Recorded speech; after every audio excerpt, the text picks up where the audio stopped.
Hi students, I hope कि आप सब अच्छे हैं, अच्छे रहेंगे। आज की video D and A block elements के नीट क्वेश्चंस के ऊपर है। स्टूडेंट्स, वाकई में बहुत ज़्यादा डीमोटिवेटेड फील करती हूँ जब मैं देखती हूँ कि इतना मेहनत से, इतना लगन से आपको पढ़ाती हूँ वीडियोस के थ्रू और चैनल में कोई सब्सक्रिप्शन नहीं है, आप चैनल को सब्सक्राइब नहीं करते हो, वीडियोस में व्यूज़ नहीं आते हैं, तब बहुत ज़्यादा दुख होता है। मेरे पास कोई एडवांस टेक्नोलॉजी नहीं है, मेरे पास कोई डिजिटल बोर्ड नहीं है, कुछ भी नहीं है। The only thing I have is knowledge. मैं आपको बस नॉलेज ही दे सकती हूँ। आपके प्यार और आपकी सपोर्ट की बहुत ज़्यादा ज़रूरत है मुझे। Please help me to grow my channel. आज की वीडियो शुरू करते हैं। First question I have written in the board. Let's see what is the question and how we can solve it. The question is scandium, जिसका atomic number दिया गया है Z is equal to 21, is a transition element, but zinc जिसका atomic number 30 है is not, because ये reason है। First reason में बोल रहा है कि both Sc+3 and Zn+2 ions are colorless and form white compounds. Second, in case of scandium, 3d orbitals are partially filled, but in zinc these are filled. Third, last electron is assumed to be added to 4s label in case of zinc. Both scandium and zinc do not exhibit variable oxidation state. तो ये चार reason में से आपको सबसे पहले मैं बता दूं कि स्कैंडियम को ट्रांजिशन एलिमेंट कहा गया है, पर zinc is not considered to be a transition element. इसका रीजन क्या है? रीजन यही है कि ट्रांजिशन एलिमेंट का अगर आप डेफिनेशन देखो तो डेफिनेशन यही है, एक ट्रांजिशन एलिमेंट वो है जिसका ग्राउंड स्टेट में या तो कोई कॉमन ऑक्सीडेशन स्टेट जो स्टेबल हो, उसमें इनकम्प्लीटली फिल्ड डी ऑर्बिटल्स होंगे, उसको कहा जाएगा transition element. Now you can C scandium और जिंक में से मैं लिखती हूं इनका इलेक्ट्रॉनिक कॉन्फ़िगरेशन और आपको पता चल जाएगा क्यों जिंक को हम ट्रांजिशन एलिमेंट कंसीडर नहीं कर सकते हैं और इनमें से कौन सा ऑप्शन सही है।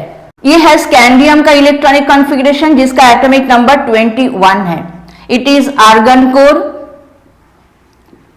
3d1 4s2 and what is the electronic configuration of zinc? Zinc का एटॉमिक नंबर है 30 and its electronic configuration is argon core 3d10 4s2।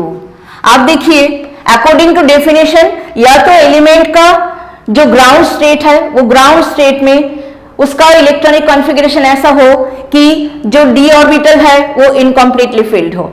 तो स्कैंडियम के केस में हम देख सकते हैं कि ग्राउंड स्टेट में ही उसका जो 3d ऑर्बिटल है उसमें एक सिंगल इलेक्ट्रॉन है, दैट मींस इनकम्प्लीटली फिल्ड है। So scandium is a transition element.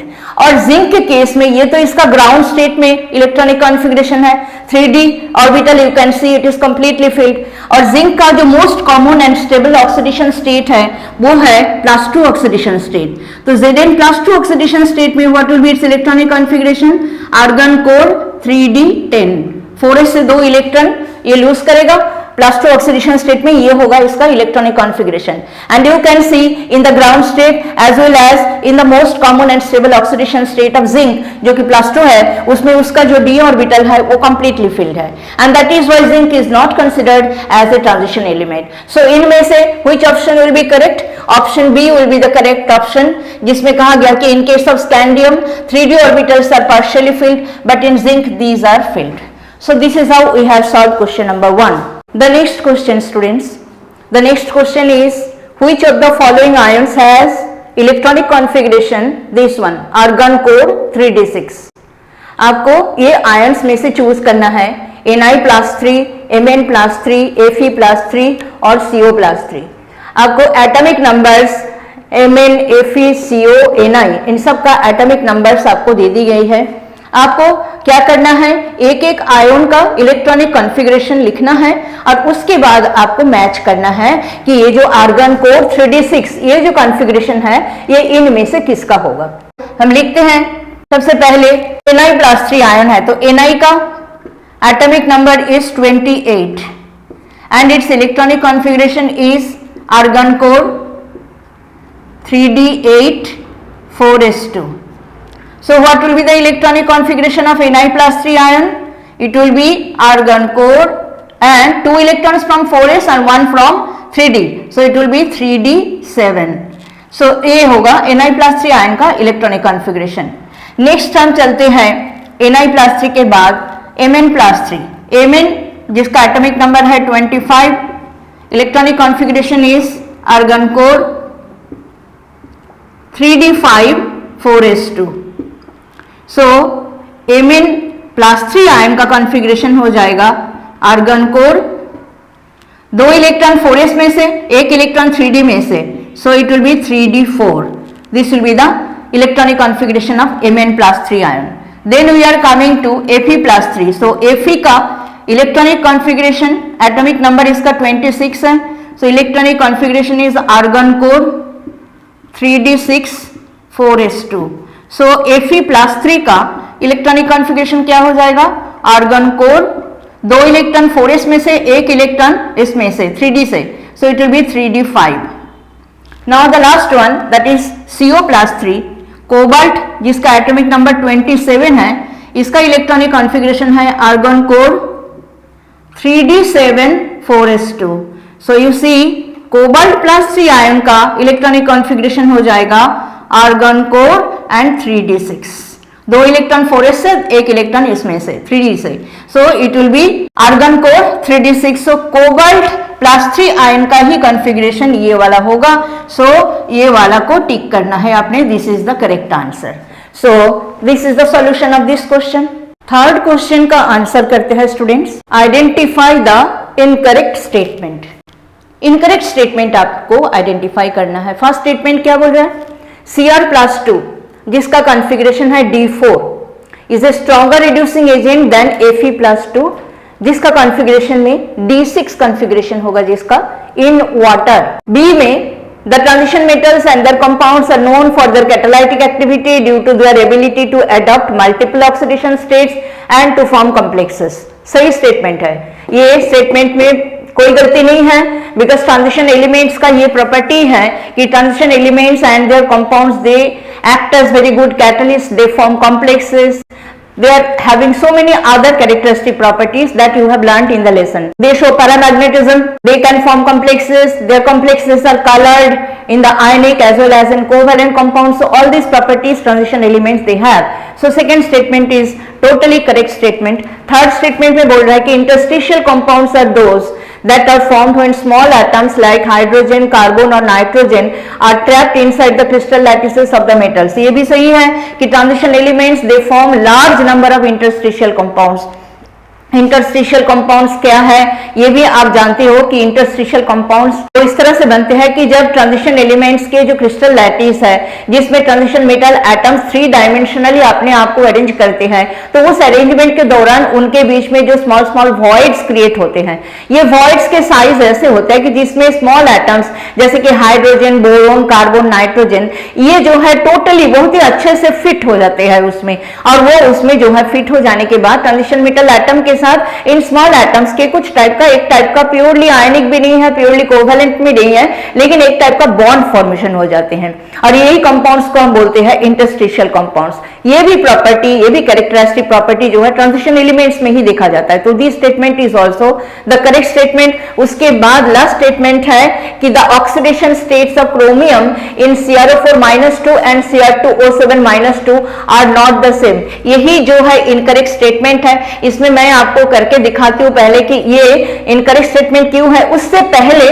आपको मैं इस स्टेटमेंट को थोड़ा सा इलेबोरेटली बताना चाहूंगी, जो कि स्टेटमेंट नंबर ए है, Cr+2 जिसका कॉन्फ़िगरेशन D4 है, it is a stronger reducing agent than Fe+2। कोई भी चीज को जब हम सही बता रहे हैं, मान ले रहे हैं, तो उसके पीछे जो एक्सप्लेनेशन है वो भी तो आपको जानना है, तो उसके लिए थोड़ा सा आपको टाइम देना है। मैं यहाँ पे क्रोमियम का +2 आयन और +3 आयन का कॉन्फ़िगरेशन और आयरन का भी +2 +3 का कॉन्फ़िगरेशन लिख करके वाटर में क्या सिचुएशन है और क्यों जो है Cr+2 is a stronger reducing agent than Fe+2 वो बता देती हूं पहले। उसके बाद जो लास्ट स्टेटमेंट है जो कि इनकरेक्ट है उसका भी एक्सप्लेनेशन आपको दूंगी। तो पहले देखो, ये है आपका क्रोमियम का configuration, it is argon core 3d5 4s1। अब Cr+2 जो कि इन्होंने बोला है D4 कॉन्फ़िगरेशन है वो सही है, आर्गन कोर, 2 इलेक्ट्रॉन जाएगा मतलब एक 4s से जाएगा, एक 3d से जाएगा, हो जाएगा 3d4 कॉन्फ़िगरेशन। और ये जो क्रोमियम जो है, ये क्रोमियम जब Cr+2 आयन से ये Cr+3 आयन में कन्वर्ट हो जाता है, एक इलेक्ट्रॉन लूज कर देते हैं, तब ये एज रिड्यूसिंग एजेंट एक्ट कर रहा है, because reducing agents are the substances which can lose electrons, which loses electrons and they help in the reduction of the other substances। जब ये Cr+3 में कन्वर्ट हो जाता है वाटर में, ये एक टाइप का ऑक्टाहेड्रल कॉम्प्लेक्स बना लेता है, वाटर मॉलिक्यूल वहां पे लिगैंड का काम करते हैं, तो ये जो है कॉम्प्लेक्स बन जाता है CrH2O6+3 जिसका फॉर्मूला होगा। तो इसमें देखो क्रोमियम, वाटर तो न्यूट्रल है, क्रोमियम जो है +3 ऑक्सीडेशन स्टेट में है, तो जब भी ये ऑक्टाहेड्रल कॉम्प्लेक्स बन गया तो ये ऑक्टाहेड्रल फील्ड में जो डी ऑर्बिटल्स है, जैसे लिगैंड अप्रोच करते हैं, ये सब चीज जो है आपको लेसन में पढ़ाया गया है, जैसे लिगैंड अप्रोच करते हैं मेटल आयन को, तो जो डी ऑर्बिटल्स है मेटल का, वो 2 पार्ट में, 2 सेट में स्प्लिट हो जाते हैं। ये स्प्लिटिंग इस तरह से होते हैं, एक तो है ये 3 ऑर्बिटल, एक तो है dxy, dyz एंड dxz, ये तीनों का एक सेट बनते हैं, और 2 ऑर्बिटल, एक तो है dx² - y² एंड एक है dz², इसका एक सेट बनते हैं। इसको हम बोलते हैं T2g सेट और इसको हम बोलते हैं EG सेट। एक सेट का एनर्जी थोड़ा सा लो रहते हैं जो कि T2g है, और EG जो सेट है जिसमें 2 d ऑर्बिटल है, dx² - y² dz², इसके एनर्जी थोड़ा सा हाई होते हैं। तो जो क्रोमियम +3 आयन है, ये जो Cr+3 आयन है, इसका कॉन्फ़िगरेशन क्या होगा? Cr+3 आयन का कॉन्फ़िगरेशन होगा आर्गन कोर 3d3, ये कॉन्फ़िगरेशन होगा। तो ये जो 3d3 कॉन्फ़िगरेशन, d ऑर्बिटल में 3 इलेक्ट्रॉन है, तो ये d ऑर्बिटल के 3 इलेक्ट्रॉन कौन सा सेट में जाएगा? ये T2g में जाएगा, ये T2g में जाएगा, बिकॉज T2g और जो सेट है, ये T2g set is having little lower energy than compare to EG। तो लोअर एनर्जी सेट में ही पहले इलेक्ट्रॉन जाएगा, इसका फिलिंग अप कंप्लीट होगा, तब जाकर के इलेक्ट्रॉन जो है हायर एनर्जी सेट में एंटर करेगा।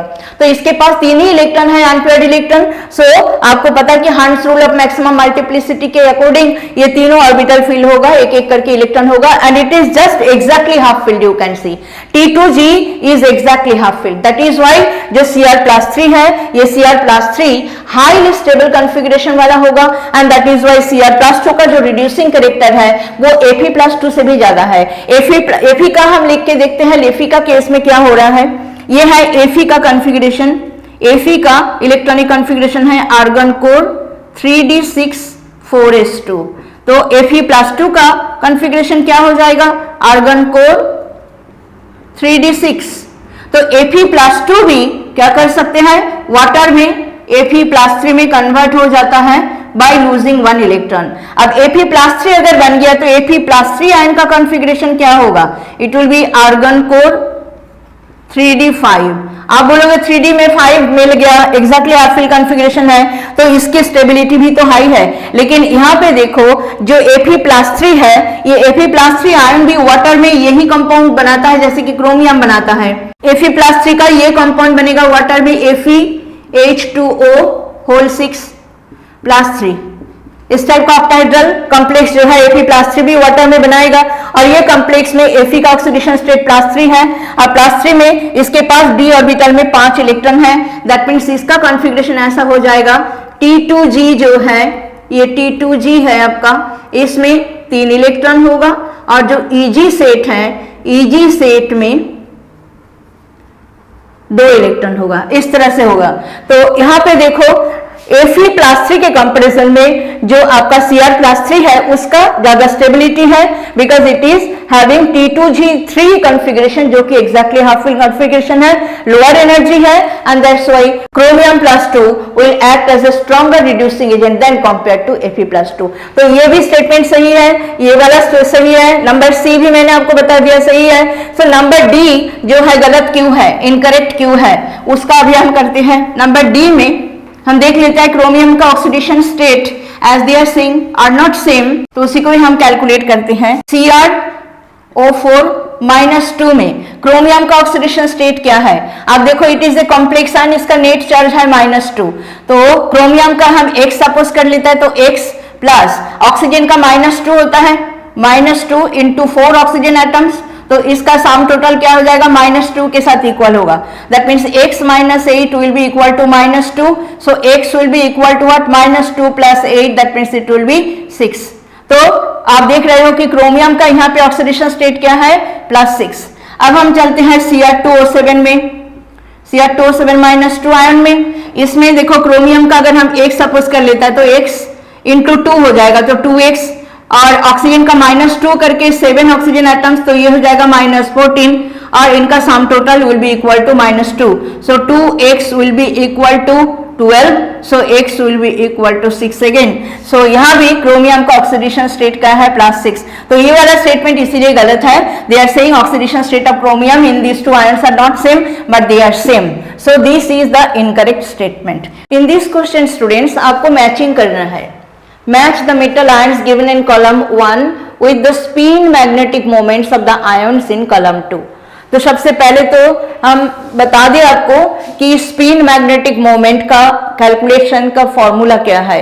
स्पिन मैग्नेटिक मोमेंट कैलकुलेशन का फॉर्मूला ये है, mu is equal to √n into n+2, where n is equal to number of unpaired electrons.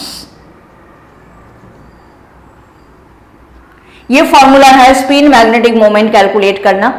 तो अभी आपको इसमें लेकिन देखो एक चीज नोटिस करना, कोबाल्ट, क्रोमियम, आयरन, निकल, किसी का भी एटॉमिक नंबर आपको प्रोवाइड नहीं किया गया है। That is why it is important कि एटलीस्ट आपको up to 30 atomic numbers of the element should be in your tips. आपको बिल्कुल याद रखना है, अदरवाइज जब आपको प्रोवाइड किया जाएगा there is no problem, but अगर प्रोवाइड नहीं किया गया तो आपको खुद को लिखना है। तो इसीलिए आपको सबका एटॉमिक नंबर, एटलीस्ट एलिमेंट्स का एटॉमिक नंबर अप टू 30 एकदम आपको याद कर लेना है। You should learn by heart. तो हम एक एक करके इन आयंस का इलेक्ट्रॉनिक कॉन्फ़िगरेशन लिखेंगे, और इलेक्ट्रॉनिक कॉन्फ़िगरेशन से ही हमें पता चल जाएगा कि how many unpaired electrons each and every ion they have. और उसके बाद इस फॉर्मूला से हम कैलकुलेट करेंगे magnetic moment, spin magnetic moment. और ये जो यूनिट है ये बोर मैग्नेटन, ये है मैग्नेटिक मोमेंट का यूनिट, बोर मैग्नेटन से एक्सप्रेस किया जाता है। तो ये सारा जो है मैग्नेटिक मोमेंट की वैल्यूज हमें दे दी गई है। हमें इन ऑप्शन में से चूज करना है, A, B, C, D में से हमें चूज करना है कि जैसे A में देखो A के साथ 4 है, B के साथ 5 है, C के साथ 2 है, D के साथ 1 है। A ऑप्शन में ये है। इसी तरह से B, C, D है। तो we will calculate first and we will then match. First of all we will calculate the magnetic moment, spin magnetic moment of CO+3 ion। तो CO का इलेक्ट्रॉनिक कॉन्फ़िगरेशन क्या है? 27 इसका एटॉमिक नंबर है, 27 है atomic number. तो इसका configuration होता है argon core 3d7 4s2, and so CO+3 का इलेक्ट्रॉनिक कॉन्फ़िगरेशन हो जाएगा आर्गन कोर। अब हम 3d में कितना इलेक्ट्रॉन्स है यहाँ पे आप देख ही रहे हो कि CO+3 आयन अगर है 4s से 2 जाएगा, 3d से 1 चला जाएगा, 3d6 हो जाएगा, इट विल बी 3d6। तो इसको अनपेयर्ड इलेक्ट्रॉन्स इसमें कितना होगा इसको समझने के लिए d का आप एक बार जो है बॉक्स डायग्राम बना के देख लो। 3d 1 2 3 4, ये आपका 3d ऑर्बिटल, 6 इलेक्ट्रॉन अगर इसमें है तो ये 1 2 3 4 5 और इसमें जो है पेयर अप हो जाएगा। That means how many unpaired electrons. तो यहां पे हम लिख लेते हैं unpaired electrons in CO+3 is equal to 4। So जो स्पिन मैग्नेटिक मोमेंट है उसकी वैल्यू क्या है? √4 into 4 + 2, so it will B √24। तो CO+3 का हमने देख लिया, इट इज √ यहां पे लिख लेते हैं ताकि बाद में हमें मिटाना पड़े तो हम भूल ना जाए। ये √24 आ गया। इसके बाद हम कैलकुलेट करते हैं Cr+3 आयन का। नंबर बी में Cr+3 आयन है। नंबर बी में Cr+3 का लिखना है तो क्रोमियम का लिखते हैं पहले। It is argon core 3d5 4s1, so Cr+3 ion का कॉन्फ़िगरेशन हो जाएगा argon core 3d3। 3d3 means अब बॉक्स डायग्राम नहीं बनाने से हमें समझ में आ रहा है कि अनपेयर्ड इलेक्ट्रॉन्स के नंबर कितना है। अनपेयर्ड इलेक्ट्रॉन्स के नंबर है 3। So spin magnetic moment mu will be equal to √3 into 3 plus 2, that means it will be √3 into 5, that means √15। तो इसका है √15। नाउ नंबर सी में है Fe+3,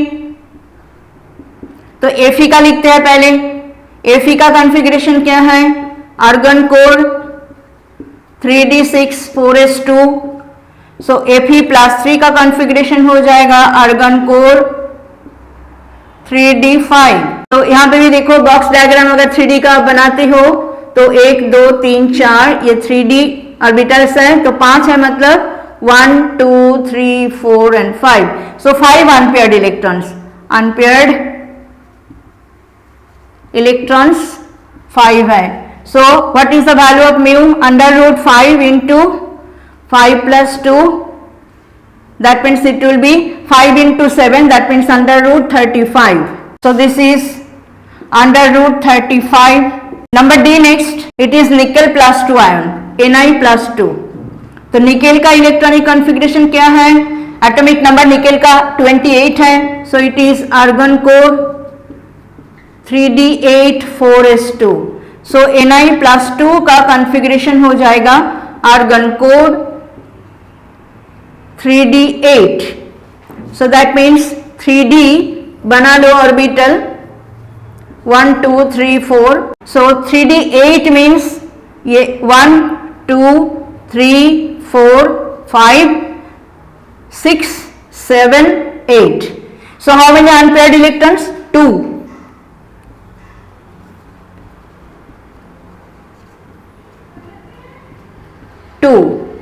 so mu will be equal to √2 into 2 plus 2, that means it will be √8। so इसका है √8। अब हम check करते हैं कि जो ऑप्शंस दिए गए हैं हमें उनमें से कौन सा ऑप्शन करेक्ट है। ऑप्शन नंबर ए में देखो, नंबर ए के साथ नंबर 4, नंबर ए के साथ ये नंबर 4 है √24, नंबर बी के साथ नंबर 5, नंबर बी और नंबर 5 √15, ये हमारा आ गया √15, ये नंबर 5 में है। उसके बाद सी में है नंबर 2 के साथ, तो सी Fe+3 का √35 है और ये है नंबर 2 में 35 है। सो इस तरह से ये ऑप्शन आपका करेक्ट होगा। डी के साथ 1 है, डी के साथ 1 मतलब ये √8, ये हमारा आ गया। So this option will be the correct option. तो this is how we have solved this one. The next question, students, which of the following processes does not involve oxidation of iron? A, formation of FeCO5 from Fe. B में liberation of H2 from steam by iron at high temperature, rusting of iron sheets, decolorization of blue copper sulfate solution by iron। एक एक करके हम देखते हैं। पहला जो है formation of FeCO5 from iron, यही एक कॉम्प्लेक्स है FeCO5 जो है, ये FeCO5 ये जो कॉम्प्लेक्स है, ये कॉम्प्लेक्स है, ये एक टाइप का कॉम्प्लेक्स है जिनको कहा जाता है मेटल कार्बोनिल्स। ये जो कंपाउंड है आयरन के कार्बोनिल कंपाउंड है, इसमें आयरन जो है जीरो ऑक्सीडेशन स्टेट में है। CO is a neutral molecule और आयरन यहाँ पे जीरो ऑक्सीडेशन स्टेट में है। तो आयरन अगर जीरो में ही है तो मेटेलिक में जो आयरन है उसमें भी जीरो होता है, कंपाउंड बनाया उसमें भी वो जीरो ऑक्सीडेशन स्टेट में ही है, तो उसका ऑक्सीडेशन तो हुआ नहीं, बिकॉज ऑक्सीडेशन मतलब आपको पता ही है कि ऑक्सीडेशन नंबर शुड इंक्रीज, तभी जाकर के ऑक्सीडेशन माना जाएगा। तो यहाँ पे मेटेलिक आयरन का भी जो ऑक्सीडेशन स्टेट है, इस कंपाउंड में भी आयरन का ऑक्सीडेशन स्टेट उतना ही है, that is zero. That means ये एक कंपाउंड है जिसमें आयरन का ऑक्सीडेशन नहीं हुआ है। बाकी सारा रिएक्शंस मैं आपको लिख के दिखा रही हूं, जैसे कि नंबर बी में बोला कि liberation of hydrogen from steam by iron, तो आयरन और स्टीम के बीच में रिएक्शन होगा, that means Fe plus steam मतलब H2O जो कि गैसियस स्टेट में होगा और बनेगा ये compound Fe3O4 plus hydrogen gas will be liberated. तो इसको बैलेंसिंग करने के लिए हम यहाँ पे 3 देंगे, यहाँ पे देंगे हम 4 और ये हो जाएगा 4, तो ये बैलेंस हो गया। देखो तो ये जो रिएक्शन है इसमें आयरन कौन सा ऑक्सीडेशन स्टेट में है, Fe3O4 में, जो it is a combination of two oxides of iron, FeO भी है और Fe2O3 भी है। तो आयरन जो है +2 ऑक्सीडेशन स्टेट में भी है, +3 ऑक्सीडेशन स्टेट में भी है, और इसमें तो ये जो है एलिमेंटल स्टेट में है, तो 0 से लेकर के ये +2 में भी कन्वर्ट हो रहा है, 0 से +3 में भी कन्वर्ट हो रहा है, दैट मीन्स इसका ऑक्सीडेशन हो रहा है। दैट मीन्स ये जो रिएक्शन है इसमें भी आयरन का ऑक्सीडेशन हो रहा है। इसके बाद है रास्टिंग ऑफ आयरन शीट्स। रास्ट क्या है, ये है रास्ट का फॉर्मूला। रास्ट जो है Fe2O3 .x molecules of water, ये है हाइड्रेटेड फेरिक ऑक्साइड। तो इसमें भी देखो आयरन +3 ऑक्सीडेशन स्टेट में है, तो आयरन जब रास्ट बन जाता है तो ये एलिमेंटल स्टेट से ये रास्ट में +3 ऑक्सीडेशन स्टेट में आ जाता है, दैट मीन्स इसका ऑक्सीडेशन हो रहा है। और जो लास्ट वाला है decolorization of blue copper sulphate solution by iron, वो रिएक्शन देख लो, copper sulphate solution plus iron Fe plus CuSO4, what will be formed? It will be this one FeSO4 plus Cu, यही बनेगा। Iron being more reactive than copper, it will replace copper from its salt solution, बन जाएगा copper sulphate से ferrous sulphate solution और copper replace हो जाएगा। तो यहाँ पे भी आयरन जो है एलिमेंटल स्टेट में 0 ऑक्सीडेशन स्टेट में है, FeSO4 में ये +2 ऑक्सीडेशन स्टेट है, इसीलिए आयरन का इस रिएक्शन में भी हम देख सकते हैं इसका ऑक्सीडेशन हुआ है। दैट मीन्स ओनली जो फर्स्ट स्टेटमेंट है जिसमें आयरन से FeCO5 बना है, सो FeCO5 इज द कंपाउंड जिसमें आयरन 0 ऑक्सीडेशन स्टेट में है। हम इसको टिक करेंगे कि आयरन जब Fe से FeCO5 बनाता है तो उसका ऑक्सीडेशन नहीं होता है। In this question students they have asked which of the following statements about the interstitial compounds is incorrect। interstitial compounds क्या है, आपको पता है कि जो ट्रांजिशन एलिमेंट्स हैं they form large number of interstitial compounds। जैसे ट्रांजिशन एलिमेंट्स के एटम्स जब 3 डायमेंशनल क्रिस्टल दैट इज बना लेते हैं तब वो क्या करते हैं, उनके अरेंजमेंट में जो वॉइड्स होते हैं, जब वो अरेंज करते हैं 3 डायमेंशनली तो कुछ वॉइड्स क्रिएट हो जाते हैं, और ये वॉइड्स का जो साइज है वो ऐसे होते हैं कि जो स्मॉल एटम्स है जैसे कि हाइड्रोजन, कार्बन, बोरोन, नाइट्रोजन, इस टाइप का जो स्मॉल एटम्स है वो एग्जैक्टली वहां पे फिट हो जाता है, बहुत ही नाइसली फिट हो जाती है। तो इन एटम्स के साथ ट्रांजिशन मेटल्स जो है एक टाइप का बॉन्ड बना लेते हैं, और ये जो कंपाउंड्स बनते हैं इन्हीं को कहा जाता है interstitial compounds. Now interstitial compounds में कुछ खास प्रॉपर्टीज डेवलप करते हैं, आपको चूज करना है इनमें से जो है इंटरस्टिशियल कंपाउंड्स के बारे में व्हिच वन इज इनकरेक्ट। सबसे पहला स्टेटमेंट देखो, they are much harder than the pure metal, ये बहुत ही सही बात है। जैसे कि स्टील को देख लो, स्टील में जो आयरन का क्रिस्टल लैटिस है उसमें जो वॉइड्स है उसमें कार्बन चले जाते हैं, तो आयरन और कार्बन का एक एलॉय टाइप का बोल सकते हो कि स्टील, आपको सबको पता है कि steel is much harder than pure iron. तो उसके बाद है कि they have higher melting point than the pure metal, ये भी सही है। जो इंटरस्टिशियल कंपाउंड्स है उनका मेल्टिंग पॉइंट जो है प्योर मेटल के कंपैरिजन में काफी हाई होते हैं। थर्ड स्टेटमेंट है दे रिटर्न मेटालिक कंडक्टिविटी, यस इनका मेटालिक कंडक्टिविटी, इनका जो कंडक्टिविटी है इंटरस्टिशियल कंपाउंड्स की बिल्कुल प्योर मेटल की तरह ही जो है इनका कंडक्टिविटी है, that means they retain the electrical conductivity. जो फोर्थ स्टेटमेंट है दे आर केमिकली रिएक्टिव, ये स्टेटमेंट गलत है। एक तो जब इंटरस्टिशियल कंपाउंड्स बन गए हैं तब इंटरस्टिशियल कंपाउंड्स मतलब क्या, जो ट्रांजिशन एलिमेंट्स के एटम्स है वो जो स्मॉल एटम्स के साथ एक टाइप का बॉन्ड इन्होंने बना लिया, तो जो फ्री वैलेंसीज है ट्रांजिशन एलिमेंट्स के एटम्स में वो फ्री वैलेंसीज ऑलमोस्ट यूटिलाइज हो गया है, and that is why they acquire chemical inertness, they are not chemically reactive, they are chemically inert। So this statement is incorrect about the interstitial compounds, ये statement जो है गलत है। So this is the answer of this question।